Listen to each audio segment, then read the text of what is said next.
நெல்லின் விதை போடாமல் நெல்லும் வருமா?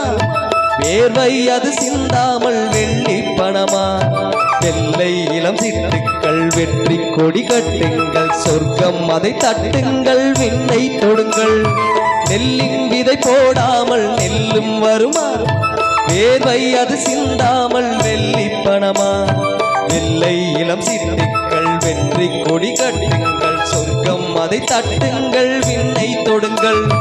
பேருக்கு வாழ்வது வாழ்க்கை இல்லை, ஊருக்கு வாழ்வதில் தோல்வி இல்லை. ஆனந்த கண்ணீரில் அபிஷேகம் நான் செய்தேன், என் கண்ணில் ஈரமில்லை. ஒரு கூட்டு கிளியாக ஒரு கோப்பு குயிலாக